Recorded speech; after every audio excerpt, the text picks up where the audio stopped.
최근 태국 정부는 비트코인의 사용을 전면 금지했습니다. 태국 정부는 비트코인을 규제할 수 있는 법안이 아직 마련되어 있지 않다며 이 같은 결정을 하게 된 이유를 밝혔습니다.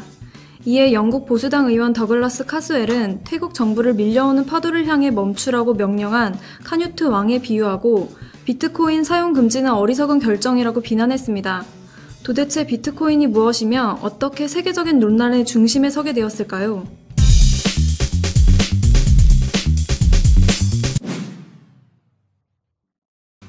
비트코인은 사토시 나카모토라는 정체불명의 개인 혹은 집단에 의해 세상에 처음 소개됐습니다.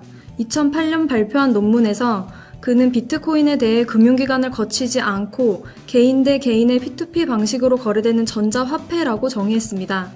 즉, 기존의 은행을 거쳐 거래할 때와 달리 비트코인 계좌만 갖고 있으면 거래 상대방이 어디에 있든 상관없이 시간에 구애받지 않고 언제든 돈을 주고받을 수 있습니다. 비트코인은 대표적인 암호화폐입니다. 비트코인을 얻기 위해서는 복잡한 수학 문제를 풀어야 합니다. 또 하나 재미있는 점은 비트코인은 소수점 8자리까지 나눠 거래할 수 있다는 것입니다. 비트코인의 또 다른 특징은 중앙 통제 기관이 존재하지 않는다는 점입니다. 정부의 통화 정책에 따라 통화량을 조절할 수 있는 기존 화폐와 달리 비트코인의 총 공급량은 2100만 비트코인으로 정해져 있습니다. 그렇다 보니 화폐의 가치는 수요와 공급의 법칙에 따라 정해집니다. 기존 화폐에 비해 상대적으로 사용자의 익명성이 보장된다는 점도 비트코인의 특징 중 하나입니다. 사용자의 거래 내역은 투명하게 공개되는 반면 비트코인 계좌의 주인이 누구인지 알아내기는 어렵습니다. 하지만 비트코인의 익명성은 마약 및 무기 밀매 등 불법 거래에 많이 악용되어 문제가 되기도 합니다. 비트코인 세계에 입문하기 위한 첫 번째 단계는 전자지갑 만들기입니다. 지갑은 소프트웨어, 모바일, 웹, 지갑 등 세 종류가 있습니다. 디지털 지갑을 만들면 숫자와 문자가 복잡하게 섞인 33자리의 주소를 갖게 됩니다. 현실 세계의 계좌번호라고 생각하면 됩니다. 한 사람이 여러 개의 계좌번호를 만들 수 있고 그 번호만 알면 누구에게든 비트코인을 보낼 수 있습니다. 지갑을 만들었으면 이제 본격적으로 비트코인을 사고 팔 수 있습니다.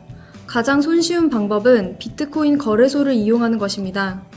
가장 규모가 큰 곳은 마운트 곡스이며 한국에서도 코빗이라는 이름의 거래소가 운영 중입니다. 초기 투자 비용 없이 거래 수수료만 내면 저렴한 비용에 비트코인을 구입할 수도 있습니다.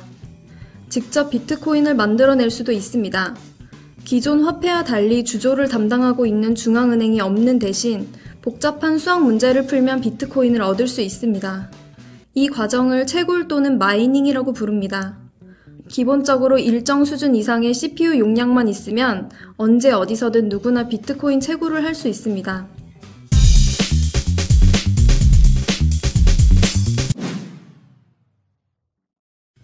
비트코인 신드롬의 기저에는 자산이 언제 어떻게 될지 모른다는 불안감이 자리 잡고 있습니다.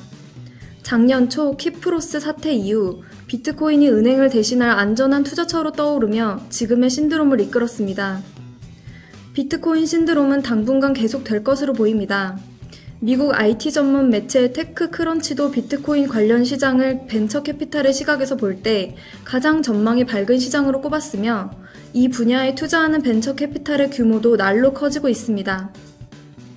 또 페이스북 창업자와의 아이디어 도용 소송으로 유명해진 윙클보스 형제는 비트코인에 투자하는 상장지수 펀드를 조성할 계획으로 알려졌습니다. 현재 비트코인이 화폐 또는 자산으로서 가능성을 가질지 여부에 엇갈린 전망이 존재합니다. 특히 비트코인에 대한 미국 전 현직 연방준비제도 이사회 의장의 엇갈린 시각이 재미있습니다. 전직 의장 앨런 그린스펀은 비트코인의 변동성, 악용 가능성, 낮은 유동성을 근거로 비트코인은 거품이며 화폐의 근본 요소가 없다고 주장한 바가 있습니다. 반면 현직 의장 벤 버냉키는 교환 매개 수단으로서의 유용성, 낮은 거래 비용, 낮은 인플레이션 위험도를 근거로 비트코인은 장기적으로 빠르고 안전하며 효율적인 지급 시스템이라고 상반된 입장을 밝혔습니다.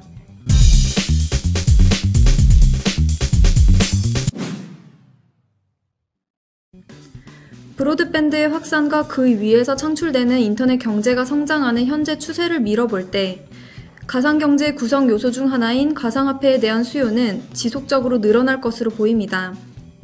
비트코인과 같은 대안화폐의 등장은 막을 수 없는 흐름이라는 영국 카스웰 의원의 말도 이런 맥락에서 이해할 수 있을 것입니다. 다만 교환의 매개 역할이라는 화폐의 기본 기능을 충족시키기 위해서 얼마나 많은 사람들이 암호화폐를 지불수단으로 채택할지, 그리고 현실 세계의 규제기관과 어떻게 조화를 이룰 수 있을지 여부가 암호화폐 확산의 관건이 될 것입니다.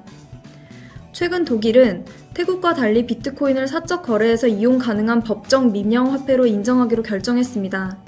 이로써 독일은 비트코인을 통한 거래에 세금을 부과할 수 있는 근거를 마련한 셈입니다. 즉, 비트코인의 성장세를 인정하는 동시에 부작용을 최소화할 수 있도록 제도권 내에서 수용하기로 결정한 것입니다. 독일이 기존 화폐 시스템과 비트코인이 공존할 수 있는 방안을 모색했듯 오늘날 급변하는 환경에 유연하게 대처하기 위해 가장 필요한 것은 사회적 총효용을 증대시킬 수 있는 균형점을 찾기 위한 노력이 아닐까 생각됩니다.